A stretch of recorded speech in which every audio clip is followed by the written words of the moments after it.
Psalm 126.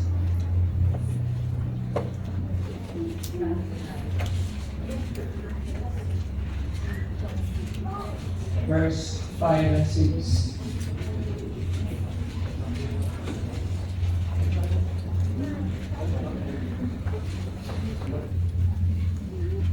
Nandiyan na po. Bringing in the sheets. Psalm 126. Open your, yung iba, kung may tablet kayo, buksan nyo. Kasi, si Moses naman nagpa-uso yun eh. Dalawang version niya eh. Apple 1, Apple 2. Yung una niyang tablet, binasag niya. Pangalawa, yun, nanatili. Medyo maganda yung quality nun. Okay? So, Psalm 126. Wala pa ako.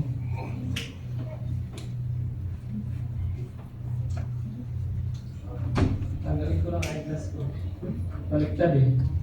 Okay, Psalm 126, verse 5 and 6. Reading, dahil dalawang verse lang naman, sabay-sabay na nating basahin, read. They that sow in years shall reap in joy. He that goeth forth and reapeth, bearing precious seed, shall doubtless come again with rejoicing, bringing sheaves with him. They that sow in tears shall reap in joy. Pagpupulay-pulayan po natin yan sa araw na ito. Father, Lord, thank you for today once again. We are coming before your throne through the grace that we have found through your Son, Jesus Christ. Lord, thank you for loving us. Because of your love, you are willing to give to us your most precious. That's what love can do. We can give what is precious to us. May we copy your kind of love. Even though it's expensive, it's difficult, we can render unto you, O Lord. Besides, we are your children. Kanino pa ba kami mangungukya ng character, kundi sa iyo, Panginoon? You have given what is precious to you. May we do the same. Our life is precious to us. But who will benefit this life? To whom shall we give this life? To nothing else but to you. Thank you for tonight.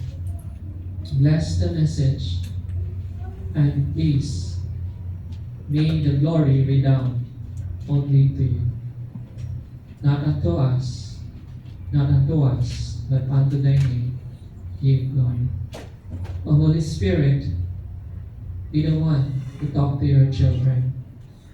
I don't know their problems, but you do. Talk to them in a special way. Encourage them through your word. In Jesus' name, amen. Please be seated.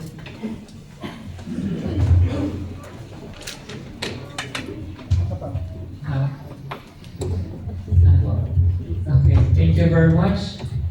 Okay, salamat po sa meron po tayong mga kapatiran na nagtatrabaho sa AWTech. Thank you sa mga naghanda ng pagkain.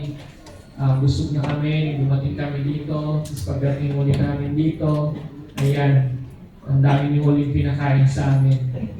Okay? So, ang hirap mag-diet. Marami na pong nangako na mag-diet.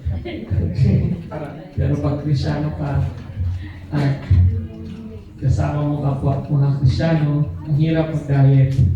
Okay? Salamat sa simbahan na ito, Lighthouse.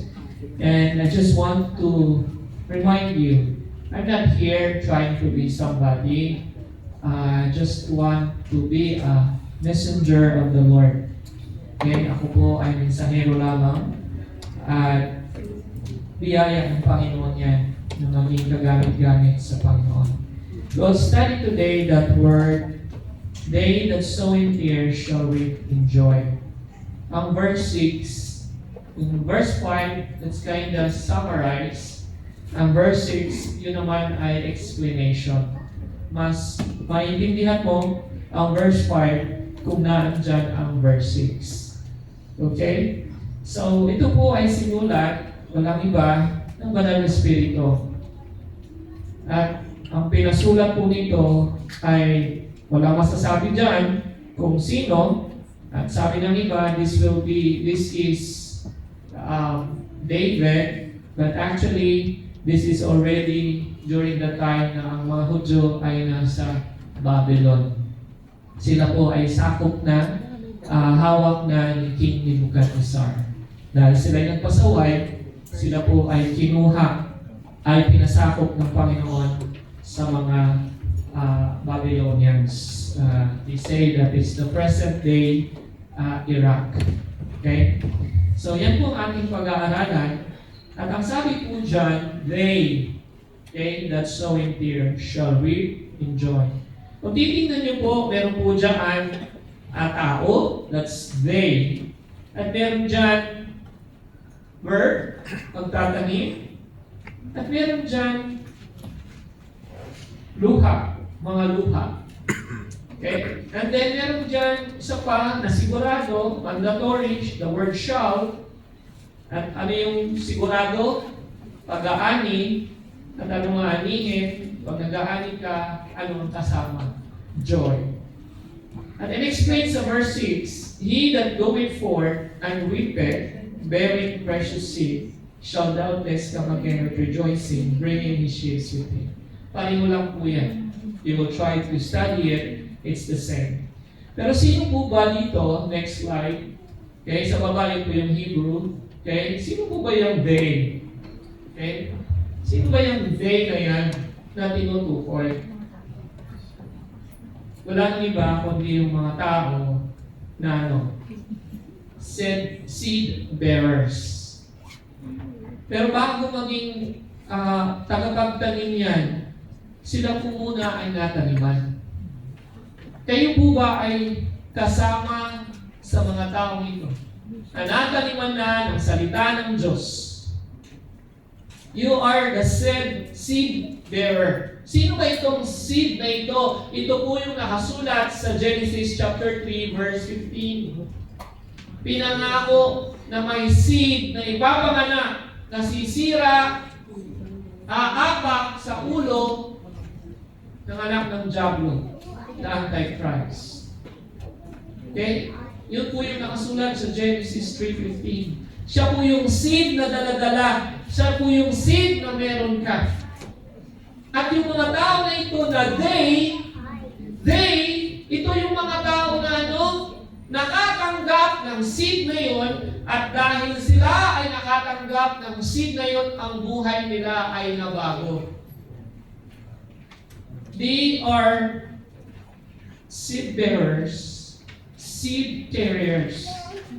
The word they refers to people who are going to plant the Word of God. Hindi ka lang po naligtas. Ikaw rin po ay magtatanim.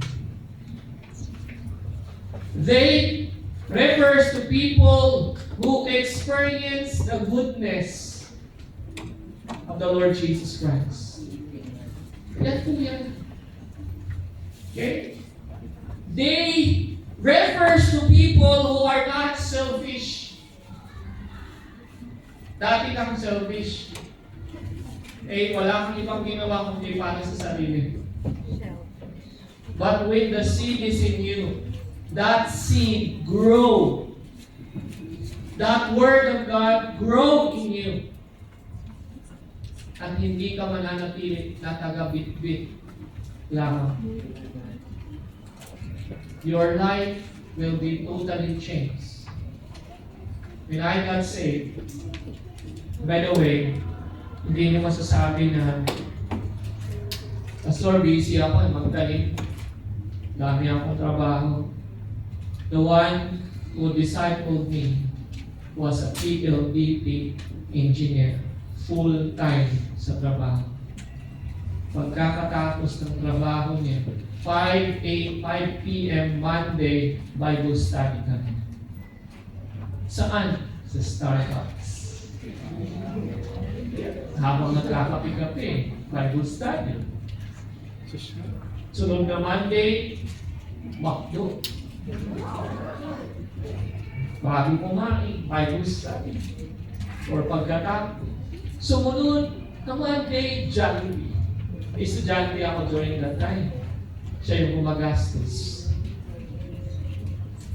And then, later on, nalaman ko, nagpa-Bible study siya, hindi lang Monday, Tuesday rin.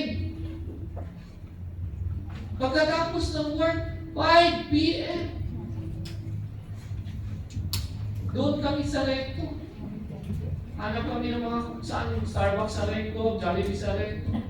Kasi nag-aral ako sa NTU, Fast Learning University. Okay? Fast learning. Masaya yung taong ito. Wednesday, may binabible study siya. Thursday, may binabible study siya. Full-time po ito na engineer. PLDT engineer, kumikita ng malaki. Pwede naman yung maging sabihin na pagod na ako. Bakit pa ako magpapahibo study? Papahinga ko na lang. But he was a seed bearer. Not only that, a planter. Tapos pag Sunday, ginagather niya kami. Tandaan, hindi po siya pastor. So you cannot tell me, I am an architect, I'm so busy. No? If you are really willing to obey the Lord, there are many ways. Hindi lang po ang Metro Bank. Nagpa-find ng ways. Video ba yun? Find ways. Okay? Video. You're in good hands. Regardless, hanap po tayo ng paraan na i-obey. Krisyano siya sa opisina, Krisyano siya sa labas. Amen. Alam niyo po yun, tapos gagastos pa. Gumagastos. Literally. Sipin mo, mahiya nga ako, pero anong gagawa ko? Ako yung estudyante. Allowance ko that time, 500 pesos sa isang week. Hindi ko alam paano pinakasya, pero biyaya ng Panginoon. Wala akong pang Starbucks, siya magpipili. Okay? And I see, grabe, bakit ba ito? Ang kulit. Daming beses ko na yung pinagtaguan, humihingi ng appointment. Sabi ko, may review ako eh. Okay, may klase ako, may maglalaba ako, kung ano mga excuse ko. Pero iniisa-isa niya, Monday, paano? May gagawin ako. Tuesday, may gagawin ako. Iniisa-isa niya. Hanggang sa, sabi ko, kaya naman, isang oras kami hihingi. Sige na nga. O, pagbukas niya ng Bible, ang ganda pala ng kasulat. Eh, maganda pala yung tinuturo. Ay, tuloy-tuloy lang po. We cannot say, I have so many things to do. There are Christians who are really laboring for the Lord, even though they are not pastors or missionaries. Let's all be full-time in the ministry. Okay? Napakaganda po yan. These people, they refer to people who are not selfish because they wanted to share the seed. The day refers to people who will not skip tears. Mamaya pag-usapan po natin yan. Because they will plant the seed to 4 kinds of people. This day refers to people who will someday reap with joy. These people are weak people because they need the help of God and they cry silently for the sake of the gospel. This day can do all things, however, because they have Christ. I can do all through Christ, which strengtheneth me. Ano gagawin ng mga day na yan? Next slide. Ano pong gagawin ng mga day? Sila po ay magtatanim. Kung ikaw ay kaparte ng day, dapat hindi ka lang nagdadala, kundi ikaw ay nagtatanim. Dami mong pwedeng pagtaniman sa opisina. Okay? Sa pamilya mo. Ang dami ng avenues po ngayon. Online. Dami na po. Paraan. God will do everything to plant the Word of God to everyone. Okay. Hindi naman masama yung technology. It always depends kung sino gumagamit at paano ginagamit. Tandaan niyo yan. Ang technology ay parang kutsilyo lang. Pwede mo ipangsaksak sa tao o pwede mo ipang-chop-chop sa isda. Nagluluto ka sa kusina. Depende yan kung sino may hawak. Kung masama ka, gamitin mo yan sa kasamaan.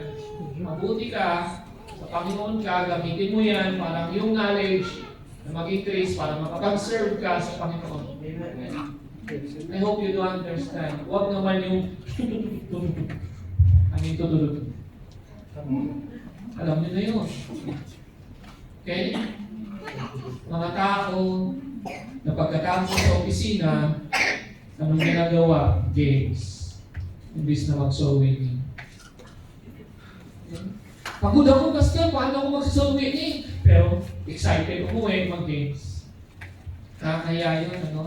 You are not created by God to play games. That's right. Hindi ka nilikha doon, kapatid. Napakababaw na pamumuhay. Nagastos ka dyan. Tapos nagiging dagat naman. Try mo mag-dot-dot-dot niya.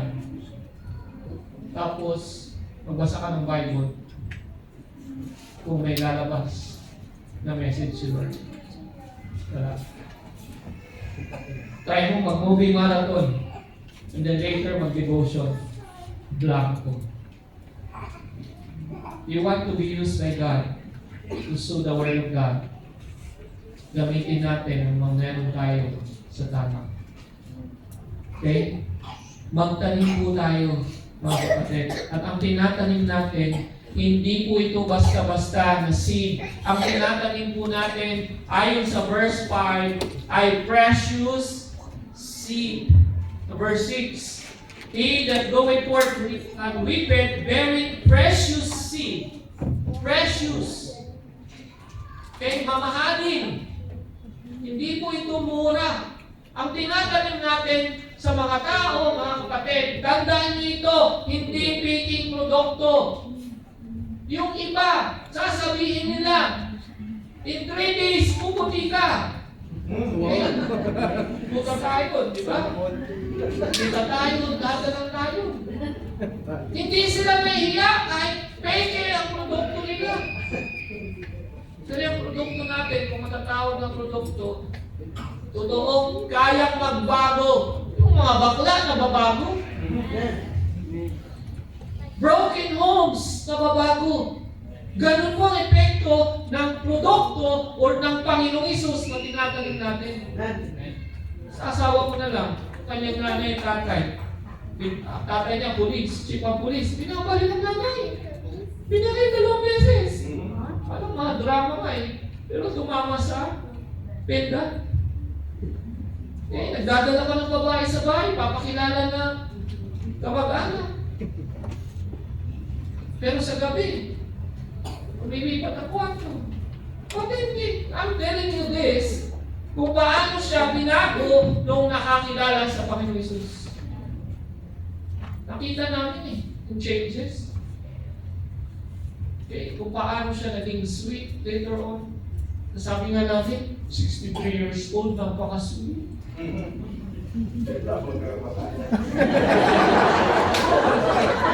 Siyempre.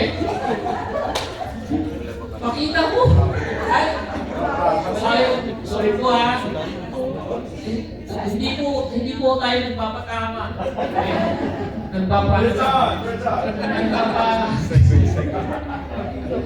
Outing lang. Grabe yung sickness na sabi namin, naman. Mawawala lang yung si Papa niya. Ang ilang saglit. Tatawag na yung nanay, alam mo anak. Kala namin kung anong nangyari. Siguro pa mo, nasaan? Nasaan pa? Ano nangyari? Andun kumukuha ng sweldo. Amin yung pension. Kaya namin, kung nakita namin, mag-iigib, mag-ano, sabi ko, wow! Yun po ang epekto ng tinatanim natin. So, hindi ka mahihiya. Naintindihan po natin, si Lord Jesus, pag pumasok yan sa tao, may pangyayari, may magandang mangyayari. Amen. Amen. That precious seed is the Lord Jesus. He will undo the effect of sin. He will defeat death, and He has defeated death. He is precious, so precious. Alam niyo po ba, yung tinatanim natin, ito yung umiyak sa Garden of Gethsemane. By God's grace, napunta namin yung lugar na yun. Ilang beses siyang nanalangin doon sa Garden of Gethsemane at ganito ang panalangin niya. Father, if it be possible, let this cup pass from me. Nevertheless, let thy will be done. 3 beses niyang sinabi, Ama, kung pwede lang na hindi ko ito inumin. Ano yung inumin na yun? Ano yung cup na yun? Ano yung laman ng cup na yun? That was your sin. That was your dirt. That was my dirt. That was the sin of the whole world. Hindi po siya takot sa cross. Hindi po siya takot sa pako. Hindi po siya takot sa crown of thorns. Hindi po siya takot sa latigo. Saan po siya takot? Doon sa epekto sa panahon na siya ay naging marumi. The Bible says, He who has no sin became sin for you and me. Ano epekto nun? Kung siya ay naging kasalanan. Separation. From whom? From the Father. And that's the reason on the cross, He said, Abba, Abba, Father, Father, why hast thou forsaken me? Hindi makatingin ang Ama sa maruming anak. He was separated from the Father. The Father is holy, and sin cannot be with a holy God. Mga kapatid, yun po ang kinakatakutan ng anak. Mahiwalay ka. Mahiwalay siya sa Ama. Why? He has a genuine relationship. Sino pong nakaranas na po dito ng separation? Masarap ba? Hindi. Masakit. Okay.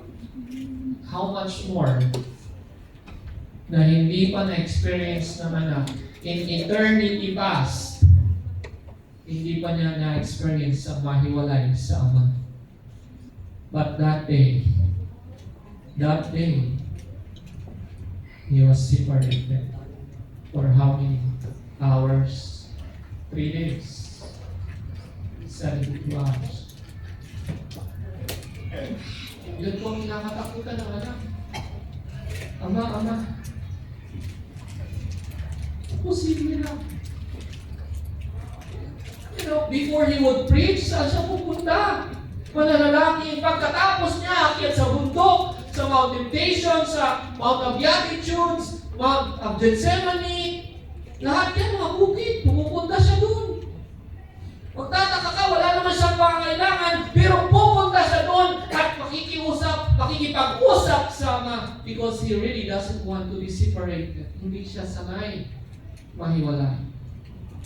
Because that is pure relationship. And He is teaching us what it really means to have a relationship with God. Ang mga tao, mga Kristyano, walang pakialam, mahiwalay sila sa Diyos. Maging sila. Okay? No. The Son was not like that. And He came to teach us what relationship is.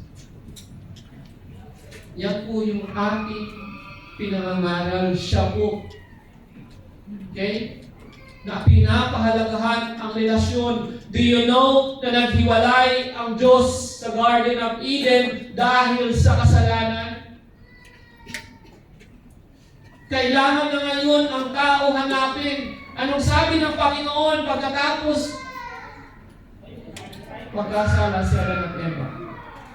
Pumunta si Lord sa garden, tumakbo yung mag-asawa. Anong sabi ni Lord? Where art thou? Nasaan kayo? That's the effect of sin. Na iniwalay ang tao sa Diyos. Pero ano ang kailangan gawin ng anak? Kailangan mangyari sa anak na mahiwalay sa Ama para tayo ay mapalapit. And we should not give less importance to the separation of the cross. Mga kapatid, precious seed. This precious seed, Jesus Christ, is the one that we are bearing, the one that we are planting. Tell people to have a relationship with God, and they can have through the Lord Jesus Christ. Doon po tayo sa sunod. They that sow in tears. Ang pagtatanim, ang pag-aani, meron pong precondition. Sowing in tears is a precondition for reaping in joy. Gusto mo na mag-harvest na may kagalakan, merong requirement, may kondisyon, you have to sow in tears. Hindi ko alam kung kayo, Pastor. At ako, I experience it personally. This is Israel's the fourth church. Tinulungan ako ng Panginoon. I'm a church planter. Okay? Sa Pilipinas, tatlo. Sa Israel, we are planted, trying to plant in Jerusalem. And we just started another one in Tiberias. Okay? It's difficult. First, you have to leave your family. My mother is 72 years old.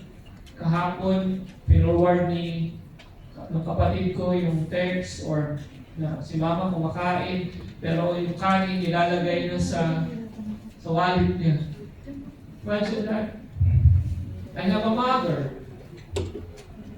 Ano nung gagawin ko? That I have a command from God. Maganda lang, ligtas na si mama. Amen. Wala naman ang pangarap ko. Wala akong pangarap. Gusto ko lang ligtas yung family ko. Kasi wala na akong ibang pangarap na mansyon, etc.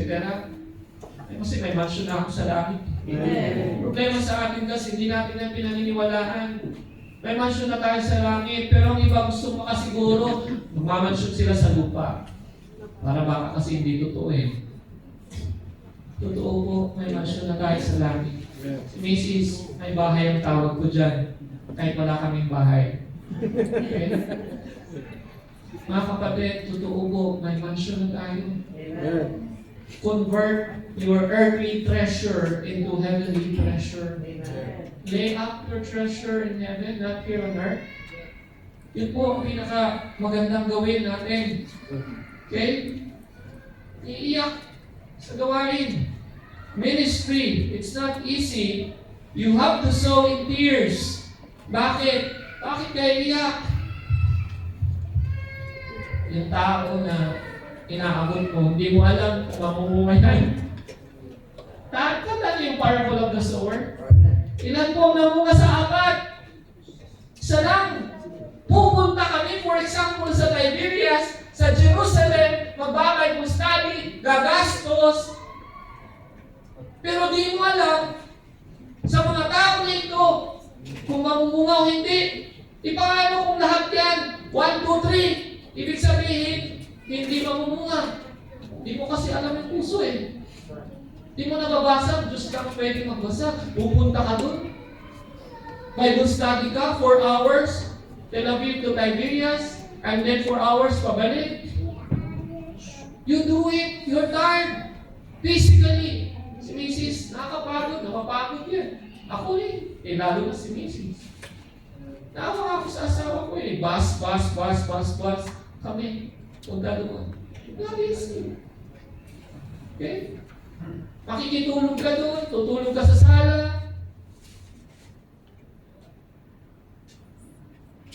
You are sowing in tears.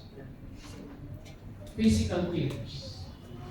Emotional tears. Di mo alam yung tao na ito. Mamaya, kakagating ka.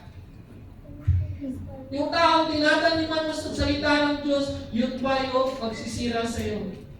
Yun pa magsasabi ng masama sa iyo. Wala ka namang intensyon na masama. Gusto mo lang magturo. They will misunderstood you. And I hope it's not happening. It will not happen to you. Na ang pinapangaral, ang nagtuturo sa inyo ay kakagating nyo. Sisirain nyo. You will have a double curse. Tanong nyo sa mga pastor. Lahat ng mga naninira sa pastor, nagkakasakit ng cancer,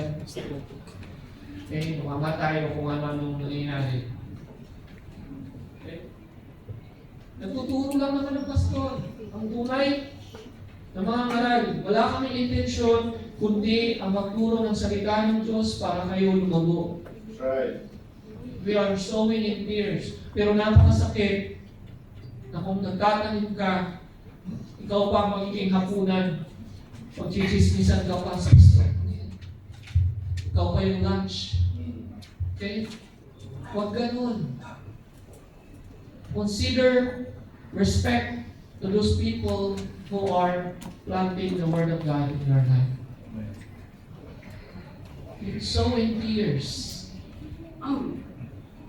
Nagtatanim. Di ko po alam paano kayo nagtatanim. Di ko po alam bakit kayo lumuluha. Okay, ang pera mo, bibigay mo sa gawain, bibigay mo sa ministry, susupport ka sa misyon, meron kang pangangailangan.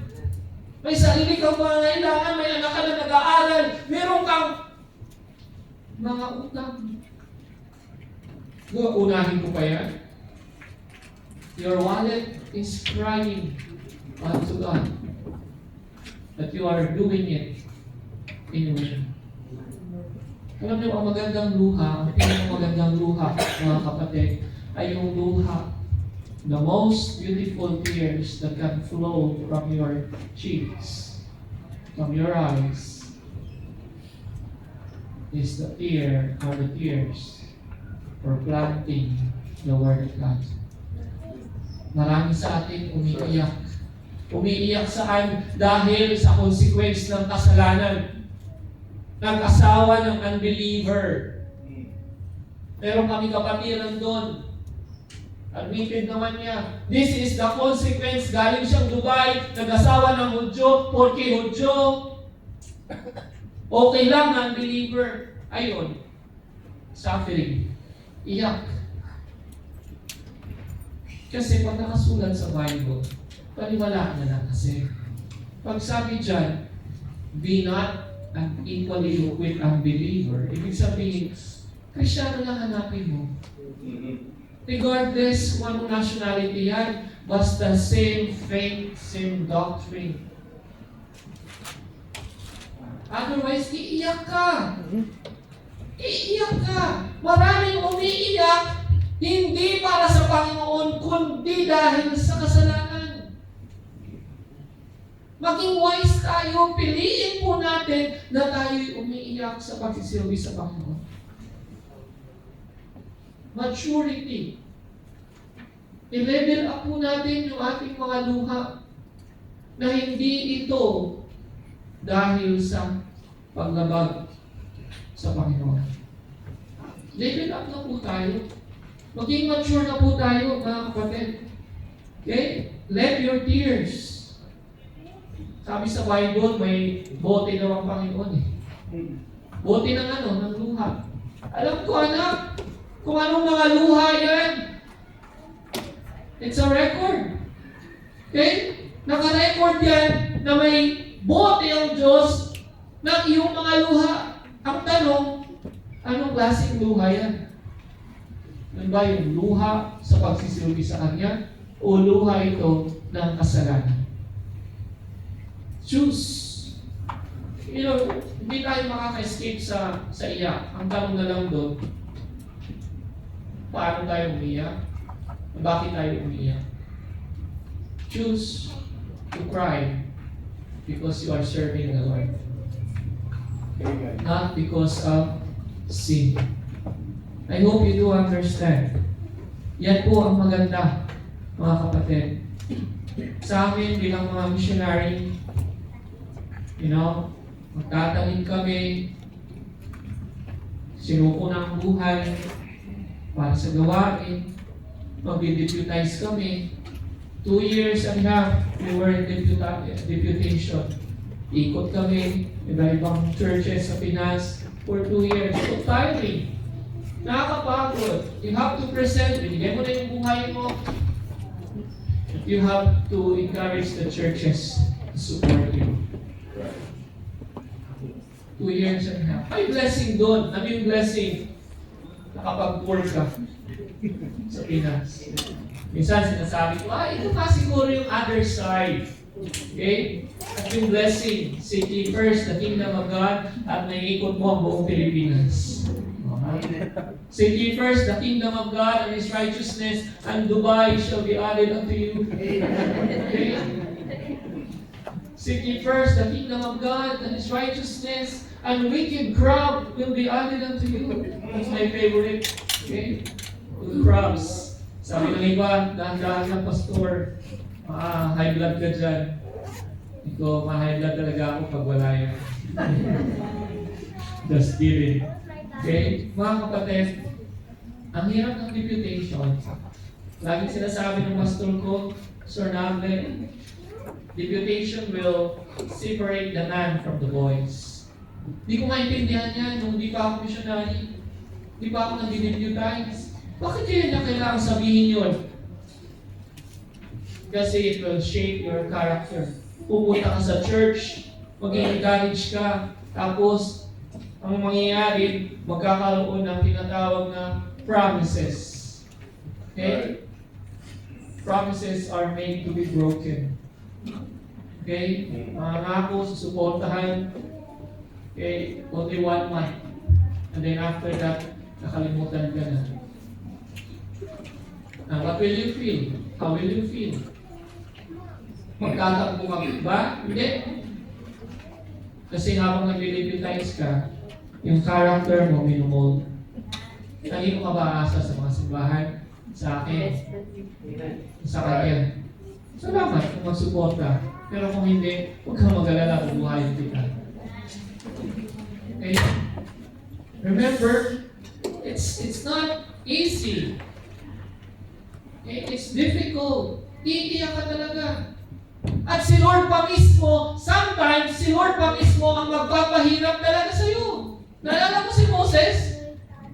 Sabi ni Lord, kausapin mo si Pharaoh. Sabihin mo kay Pharaoh, let my people go that they may serve me. Ilang beses marami. Pero sabi ni Lord, una nakita Moses, I will harden the heart of Pharaoh. Lord, uutusan mo ako, papunta kay Pharaoh, tapos, sasabihin mo sa akin, na patitigasin mo yung puso niya? Ano ba the Lord? Joke? Uutusan mo ako, tapos papatigasin. You know why? Kasi gusto ni Lord na mag-mature tayo. Pinapahirapan niya tayo, hindi para mahirapan, kundi para mag-mature. Mag-mature saan? Hindi kasi pwede, nasusunod lang tayo kung easy commands. Di paano kung mahirap? Magbasa ng Bible, ang dali. Kaya ko yan everyday.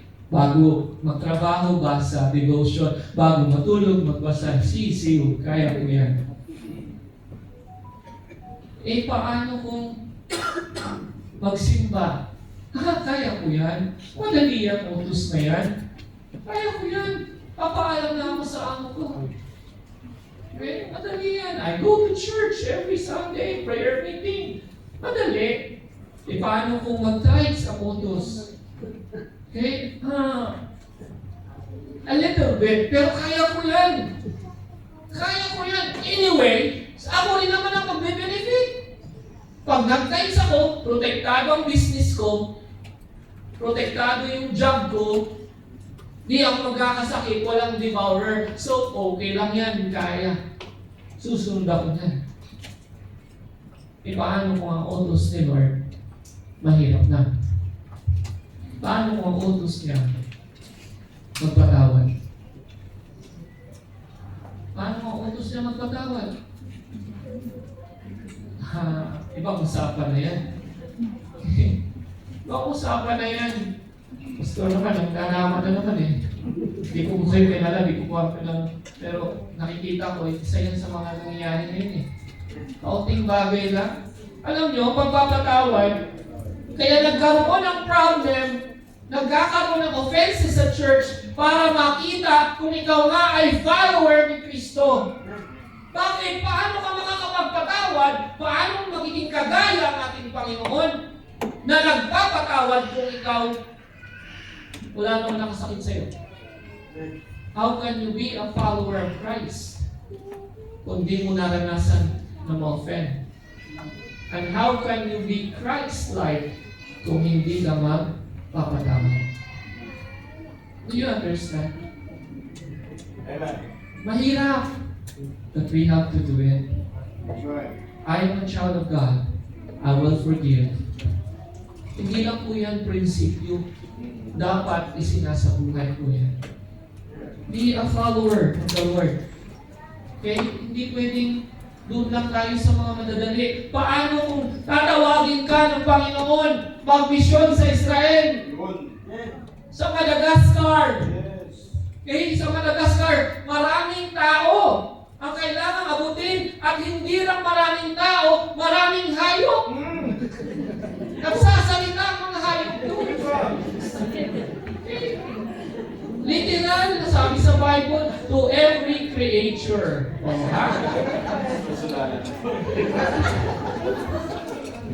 Hey! Tingin niyo, pupunta si missionary doon, it's easy.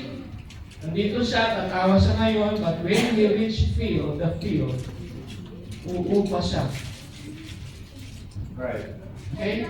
Babayad siya ng rent, visa, magkain, mananalangin siya ng marami.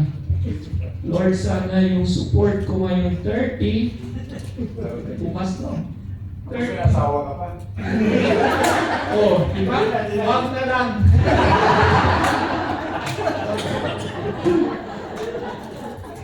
Sana, Lord, sana sumapat kayang support. Hey. Lulod ka! Okay, tadananan, tadananan. Sa amin po, sa biyaya ng Panginoon, hindi naman kami kulang. Wala rin sobra. Because God will teach you how to really call to Him. Kahit ngayon na may mga kapatiran na sila, they're not giving anything yet to me. Ang maganda lang, kakarent na kami, kahit 130,000 per month, yung sa Tel Aviv, and then sa Jerusalem, that's 25,000 for 12 hours lang. Okay? So, it's very costly. Minsan, 1 week na lang, may 50,000 pa na kulang. So, Lord, paano kaya ito? Tatalbo kang cheque. But you know, it never happened. Okay? Na tumalbog yung cheque. may maraming paraan si Lord how to provide the needs of His children. Hindi talaga pwedeng magtiwala. Maganda yan ang mga simbahan, support. But I tell you, turuan din kami ni Lord. Hindi ka dyan magtitingin, hindi ka yan magdidepend. Mananalangin ka sa lahat. Kami, magbabayad kami ng language. Okay? Tuition ko, 275,000 a year. Saan ko kukunin yan? Okay, graduating na ako. Kailangan kasi natin mag-aaral Pero this year, isang subject na lang ako. Okay?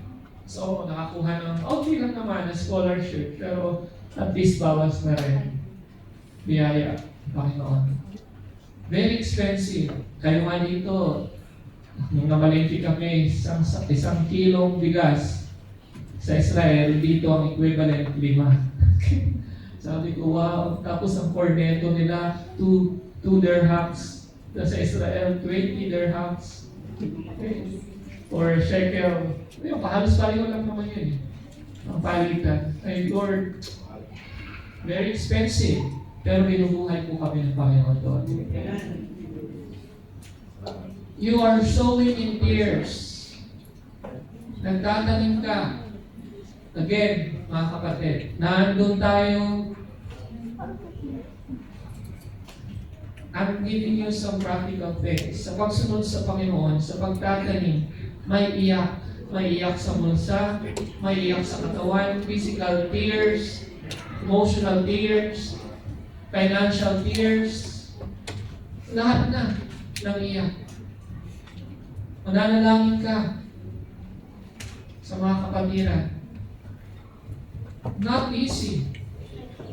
Some people, their tears is just personal. Iyak nila para lang sa kanilang sarili. Para sa kanilang mga sariling pangarap. That is an immature tear.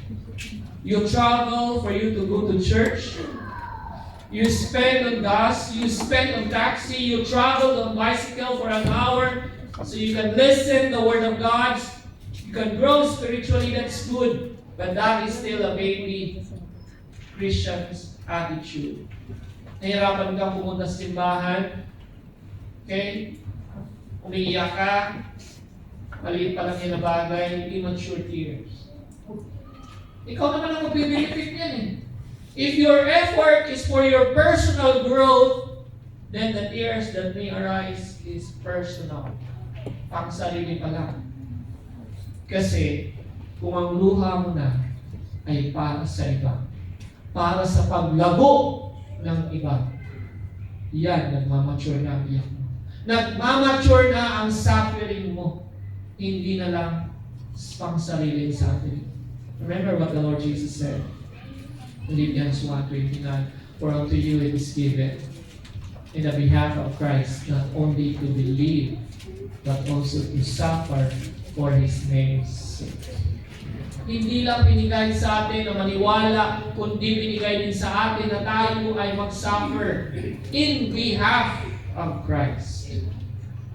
Di basta pupunta yan doon. Okay? Matindi ang iyak niyan.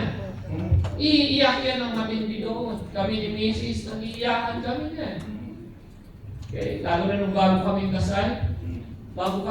Lunch out kami sa field, diretso sa summer. Israel muna, supposed to be Israel, pero may namatay na pastor. Ako yung mag-take care ng gawain. Okay, pagdating namin doon, iyakan kami. Unang outfit, 256 pesos. Tapos tatawag yung mga bata. Pastor, pamasahe sa tricycle. Boss. Okay? Iiyak ka doon. Lord, ano to? Okay? Pero dinalansi kami ni Lord. Ang tinitira namin, mansion. 1.5 lang ang upa. Pero yung reward ni Lord, mansion tinitira namin. Pero yung ulam, minsan, talong sa umaga, pinakpaksiw na talong, prinitong talong. Okay? Kasi nagtanim kami ng talong. Okay. Isipin mo, mansion ang tinitirhan. Wow! But God is just trying to, test us. Amen. Okay? Pinabalansin naman niya. Minsan may kakatok na lang. Knock, knock. Sabi ni Mrs. one time, mahal, wala tayo bigas. Ha? Asan na sa kami? Habang nag-uusap kami, mamaya-maya, may nagkatok. Pastor, ano po? Nandiyan po yung lalagyan niyo ng bigas?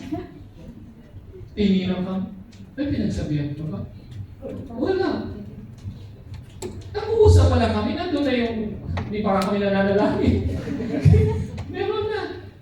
May so many miracles, I can tell you on and on. But I tell you, yes, you will cry, but God is there. You will cry, you will sow in tears. Iiyak ka, mga kapatid, because of other people. Some people, they gave to be blessed because they don't want to be cursed. That is personal fears. Immature pa rin. Kasi, ikaw pa rin ang magbibigay. Paano kung magbibigay ka para sa iba? Paano kung walang blessing na darating? Yung iba, nagsasabi, nagka-price naman ako, bakit nangyayari sa akin to? Paano kung pinatest ka ni Lord? Nag-mission giving naman ako. Bakit wala? Bakit wala akong trabaho? Gusto ni Lord, mag-level up ka. Na hindi ka magbibigay para mag-benefit ka lang, kundi para sa iba. At para magtiwala ka sa Kanya. Our tears should no longer be for ourselves. Our tears should be for others. That they may know Christ and grow in Christ. And they also be carrying and planting Jesus to others' heart. Tingnan po natin Ecclesiastes 11:1. Ecclesiastes 11:1. One of my favorite verse. Ito po yung Great Commission sa Old Testament. Ecclesiastes 11:1 and 2. Ano pong sabi dyan? Cast thy bread upon the waters. Cast. Pag sinabing cast, itapon. Ano yung tatapon mo? Tinapay mo. Ibig sabihin, ano meron sa tinapay? Buhay. Wala kang tinapay, patay ka. Cast thy bread. Yung resources mo, yung buhay mo, itapon mo yan. Kasi hindi pwedeng literal yan eh. Pag literal mo, ganito mangyayari yan. Cast thy hamburger upon the water. Pag nagtapon ka na ng hamburger o ng tinapay, ano mangyayari? Thou shall find it after many days. Nagtapon ka ng hamburger sa ilog. Tapos later on, after 1 month, makikita mo yung hamburger. Hindi. Ano kung tinutukoy dyan? Bread signifies our life. Our resources. Pag yan, hindi ka naging sakit sa buhay mo, tinapon mo yan sa iba. Balang araw, makikita mo ang bunga ng iyong buhay na binahagi sa iba. Remember what the Lord Jesus did as an example. Kumuha siya ng tinapay. Sabi niya, take it. Pinagyan niya isa-isa. Okay? This is my body, which is broken for you. Tinapay, buhay mo, pinaghati-hati sa iba-ibang tao. Na hindi tayo maging selfish. Ang daming tao dyan na nangangailangan ng buhay mo. Nakikinabang ba sila? O sarili mo lang din? Sa sarili mo lang tinatapon yung buhay mo. You are so selfish. Let it go. Okay? Kinakanta na nga yun eh. Let it go. Okay? Kahit yung mundo na hindi ligtas, let it go. Bigay mo yung buhay mo sa iba. Someday you will see what will happen. Mga bata namin pong na ministry sa Samar ngayon, mga teacher na po sila. Okay? Yung iba nasa Vietnam na nagagamit na sa gawain, iiyak ka na lang dahil may bahagi mo yung buhay mo sa kanila. And they are now in the Lord, serving the Lord. You will see it after many days. Ang problema sa atin, nagsisilbi tayo sa Panginoon, nag-expect kaagad tayo na may return kaagad. Ang sabi po dyan, after many days. Tingin nyo sa inyo dito, pastor ba namunga kaagad ng ganun-ganun lang? Many days muna, tingnan yung buhok niya. Okay? Naging puti muna lahat. Diba? Bago maging ganito ito, nag-umpisa muna yan siguro sa 3, 4, ilang kaya kayo nung nag-umpisa kayo. Okay? Lalo na dito, ang hirap po. Mainit. So winning, alas 5 na, mainit pa din. Kahapon, so winning kami, mainit pa din. But you go. You go. You give your life to others. Don't be selfish, brethren. Okay? Again, let your tears level up. Hindi na yung emotional, hindi na lang yung pang-sarili. Okay? In the world, let's go to the next. Joy shall reap in joy. In the world, there are promises that are made. Tama? You will be joyful if you will have a mansion. Sino po may mansion dito? You will be joyful if you have a car. So you will work tirelessly to have a mansion, but if you have it, the question is, did you really have a joy? It's false joy. King Solomon had it all.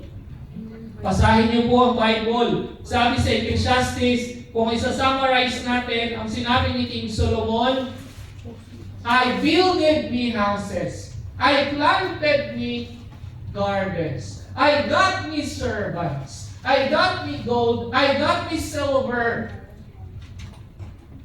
Ano pa? I got me 1,000. Pero pagtanda niya, anong sabi niya? But all is vanity. Vexation in the spirit. Kapaguran lang sa spirit. Bakit hinayaan ni Lord na may isang tao na makaranas na meron siyang lahat pagdating sa material? Para matuto tayo sa Kanya. Sa Kanyang conclusion. Para hindi tayo maging bangbang. Ang mga bangbang, inuulit lang, nagkamali na nga, uulitin pa. Ang wais or ang smart, yung smart natututo saan? Sa kanyang pagkakadapa. Ngunit ang wise natututo sa iba. Matuto tayo kay King Solomon. Nakuha na niya lahat, mga kapatid. Pero sabi niya, useless.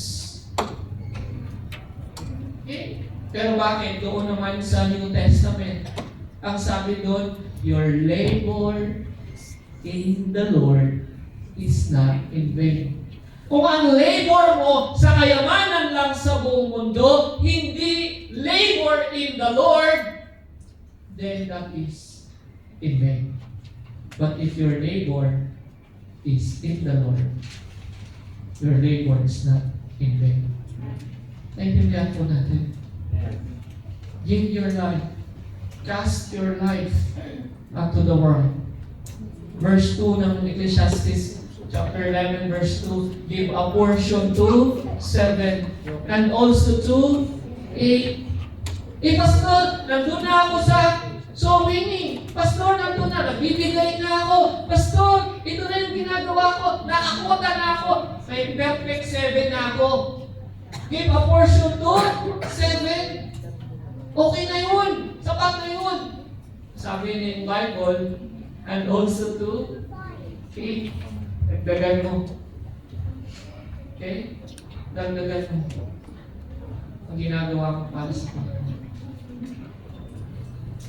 Tama na, may 2 akong nadala sa gawain. Tama na itong Bible study ko, okay na to, sapat na to. No, the Lord said, and also to 8, give your life. Give, share your life to others. Bahagi mo ang Panginoon sa marami pang tao. Someday, you will reap. You will find it after many days. Very clear naman ang nakasulat. Di ba? Ang sabi doon, they that sow in tears shall reap in joy. The word is shall, sigurado. Pag sinabi sigurado, hindi maybe. Hindi naman sinabi dyan, maybe reaping in joy. Sabi doon, sigurado. Pastor, ma'am, tuloy lang po kayo. Kapatid. Okay, mga kapatid. Ano man ginagawa niyo mabuti, sisilbi kayo sa Panginoon. Tell Him, you will reap it with joy. Si Brother Bernstein, nung nag-graduate yan, naluha-luha. Kasi naalala ko yung pupunta kami doon, Jerusalem, then lakad after for 40 minutes, pauwi, 40 minutes, kasi yung support namin, hindi nakakasya. Okay? Lakad na lang for 40 minutes. Every Friday, maghahabol pa kami kasi yung last na bus. Kung maiwan kami noon, wala rin kami pang taxi. Paano ba yung pagkalayo-layo pa ng Tel Aviv? Ita-taxi mo, walang traffic. Okay? But when he graduated, the joy was there. Pwede nga lang ako magtatanong, si pastor namin talagang makita mo yung joy niya Yung tinaas niya pa. Tapos doon sa pulpit, pinagano pa, memorize pa ng what is church? Ikalaluhan naman ni Brother Bernstein. Church is organized, gano'n siya. Tuwag-tuwa sa pastor namin. Talakpakan mga kapatid. Amen. There's joy. Why? Ang hirap lang na kumbaga pakita sa'yo, magtatanalong-talong ako. Okay? Praise God for that. Meron pang dalawa na nasa satellite. Okay? There is reaping and joy. Whatsoever man soweth, that shall he reap also. Nasa Bible yan. What you will plant is what you will harvest. If you plant evil, you will reap evil. And it is no joy. If you plant Jesus in the hearts of people, someday you will have so much rejoicing. But brethren, hindi po ako nagtatrabaho para sa reward. Gusto kong magka-reward, hindi for the sake of the reward. So what's my motivation? That's someday, lalapit ako, pipila ko. Kasi nakasulat yan. Pipila tayo. Remember Revelation chapter 4, na yung mga elders, hinubad nila yung kanilang corona, and they cast it upon the Lord. They cast their crown. Sabi nila, ikaw talaga, Panginoon, ang worthy. Thou art worthy to receive glory and honor and power.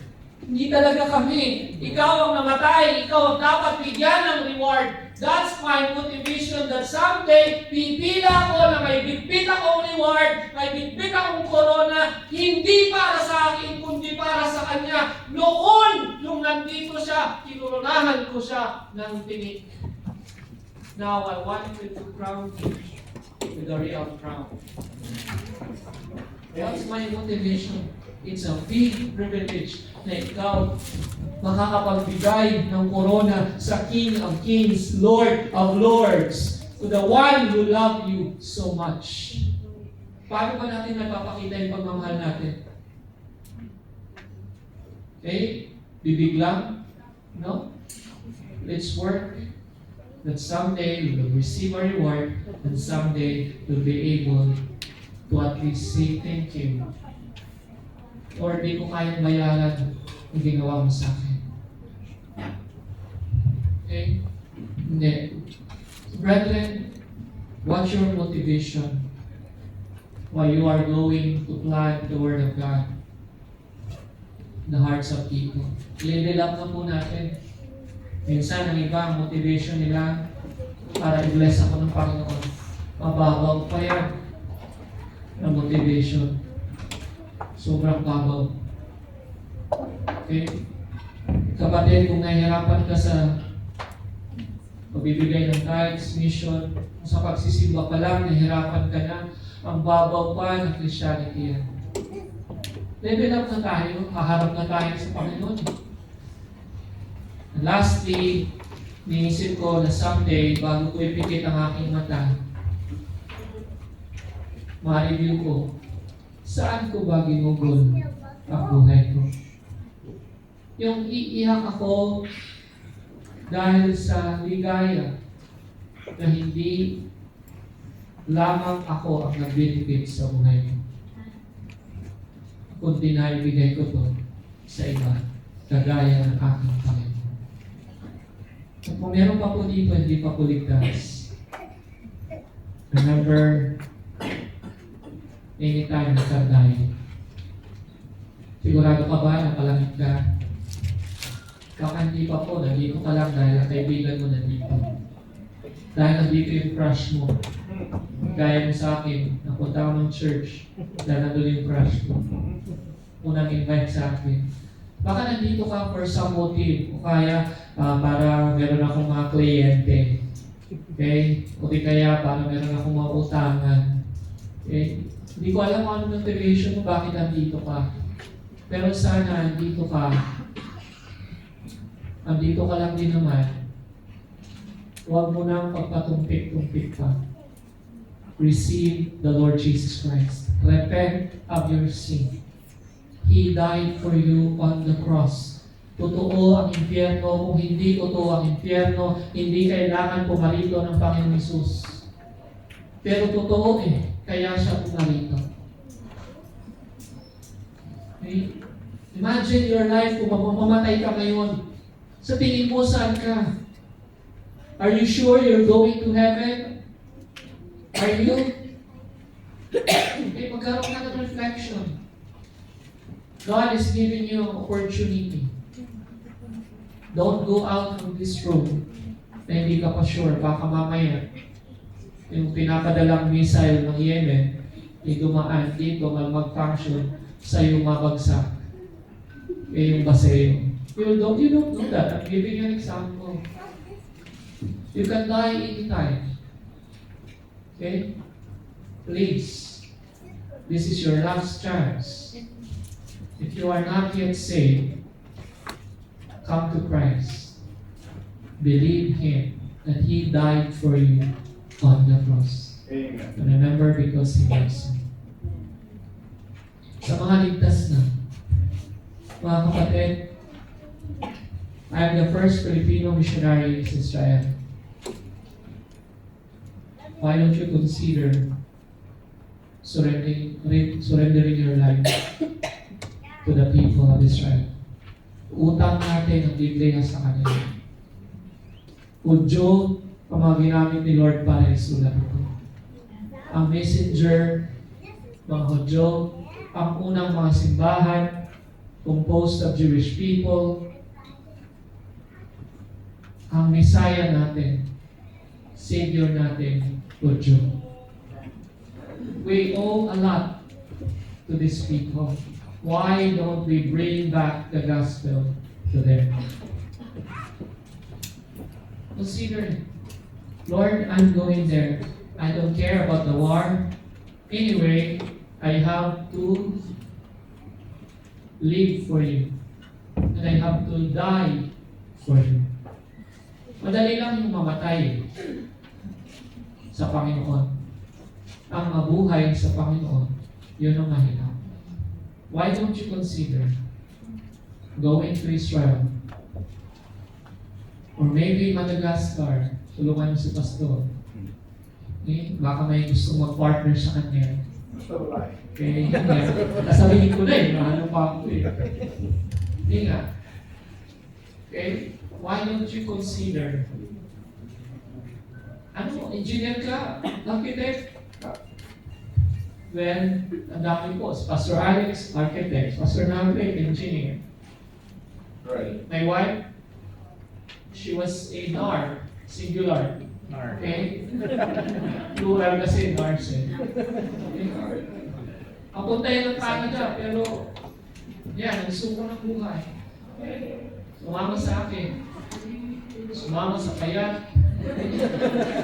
Hindi nga alam kung ano mangyayari sa kanya sa field. Okay? Nevertheless, tumataba na eh. Okay? Hindi tayo gugutumin. Lalo na sa Israel, kahit nabubumbahan doon. Kain kami ng kain, Bible study dito. Monday to Sunday ang Bible study namin.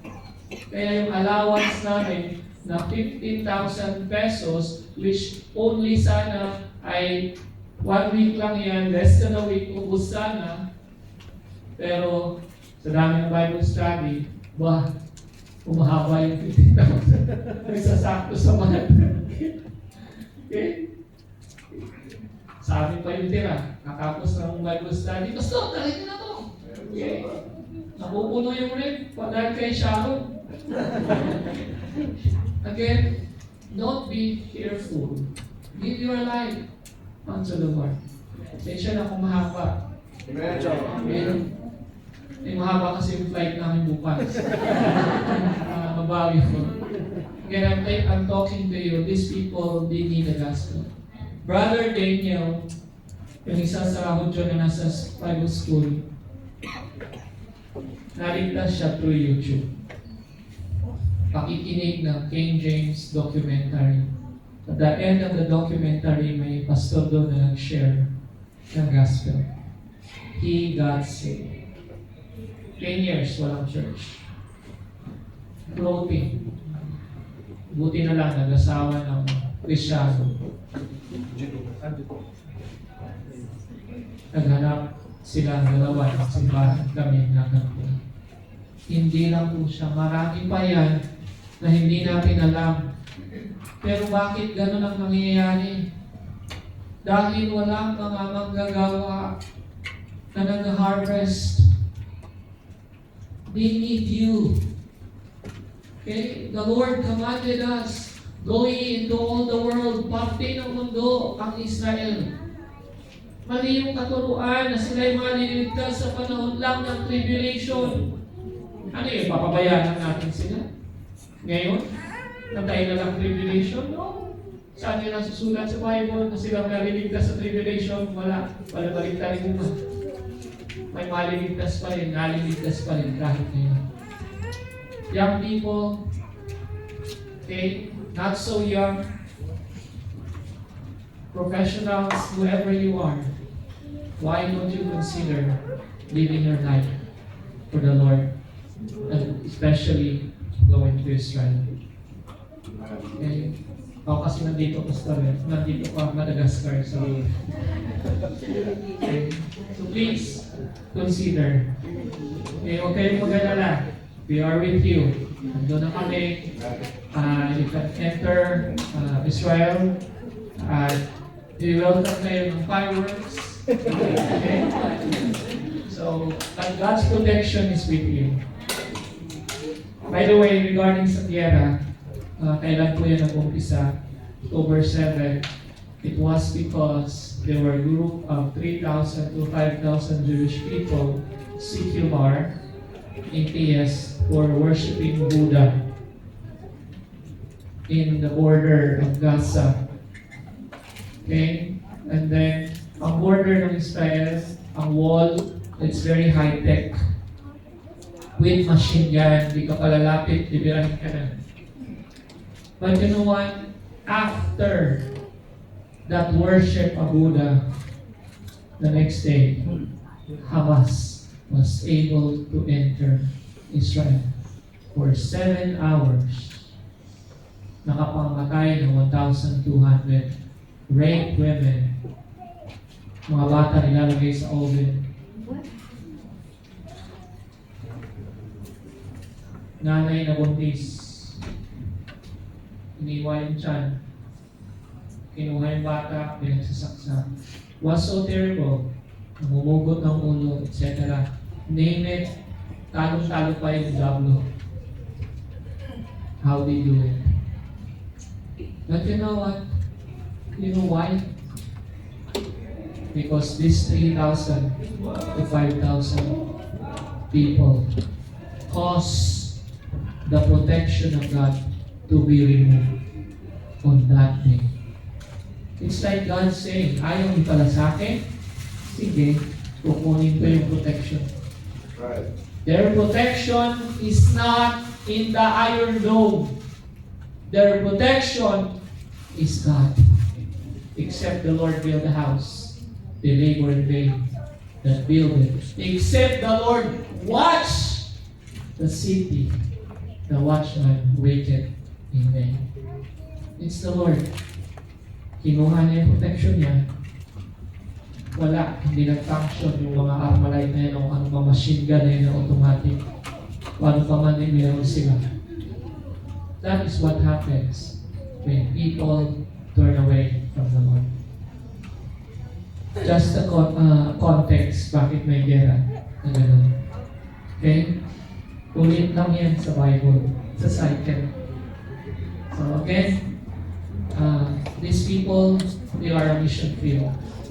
And may you be with us in prayer. Kailangan po namin, hindi lang prayer, finances, hindi lang yun, especially manpower. Be with us. Anyone? Pumunta kayo sa pastor niyo. Kausapin niyo siya. Might not be today. Perhaps, susuko kayo ng buhay next week, next week. Isang buwan, sa pang-taon. We are ready. Pero sana huwag naman yung rapture na useless na yun. Tayo po ay tumayo. Manalangin. Father in heaven, Lord, thank you for tonight. If you have allowed us to hear your word, thank you for using me as an instrument. Once again, God, instrumento lang. Panginoon, iiyak na lang din naman kami. Umiyak na kami dahil sa pagtatanim sa salita ninyo.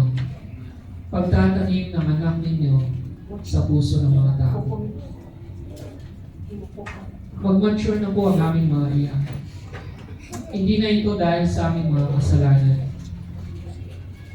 Hindi na ito dahil sa aming kasakiman. Kundi dahil sa pagsisilbi sa iyo. I pray that this church, Lighthouse Bible Baptist Church, will be a light to where they are and even to the other parts of the world.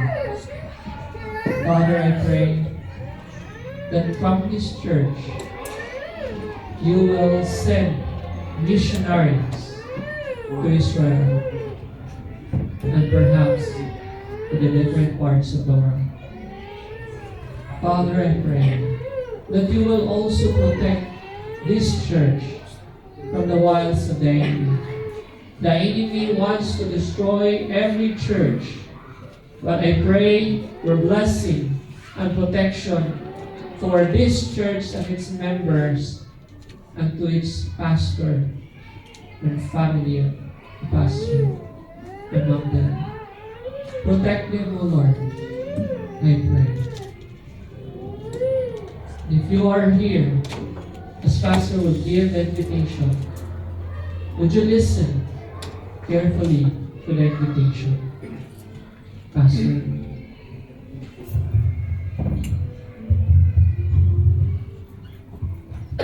Want every head bowed and every eye closed. I don't think there's no need for additional comment.